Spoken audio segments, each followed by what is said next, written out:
The Japanese have always loved fresh fish.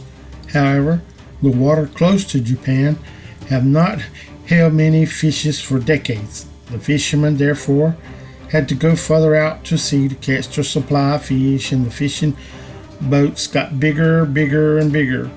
Further the fishermen went to procure fish, longer it took them to bring the fishes in. So by the time they reached the market, the fish were no longer fresh. To solve this problem, fishermen installed freezers on their boats. They would freeze the caught fish in it. This helped preserving the fish for a longer period of time, but the freshness, as the Japanese desired, could not be retained. The price of frozen fish started going down. Then the word fishermen installed fish tanks. They would catch fish, keep them in the tanks, fin to fin. The fish would thrash around a little bit but stop moving afterwards. They were not dead, only tired and dull. Unfortunately, dull and sluggish fish did not taste fresh. So how did the Japanese fishermen solve the problem? To keep the fish fresh and lively throughout the journey, the fishermen added a small shark in their tanks.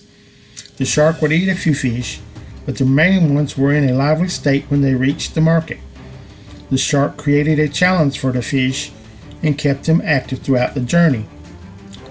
Life gets dull when we live too easily, when we live without challenges.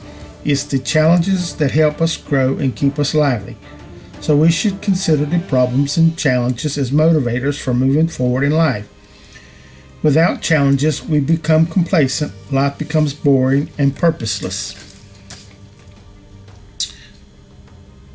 Here are some ways to better accept and meet your personal challenges, whatever they may be.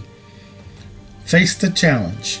In many cases, this is the most important step, the most obvious step, yet it's also the most often missed. Putting challenge off doesn't make it go away. This is true of big challenges as well as small ones. Be present. Ask yourself questions that help you better understand the problem and how it affects you. Why is this a challenge? Do I believe that I'm capable of being successful at this challenge? What are the possible outcomes if I succeed? What is the outcome if I fail? These questions aren't meant to solve the problem, rather they're meant to help you bring a further awareness of the challenge itself and your emotional reaction to it. Look to yourself. Others can help you arrive at your own understanding, but no one ever solves your problems for you.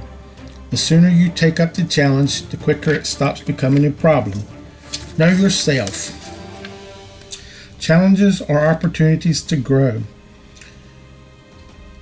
You decide, are you limited or are you ever expansive growth of consciousness and love? Choose the latter and take another look at that so-called challenge you've been facing.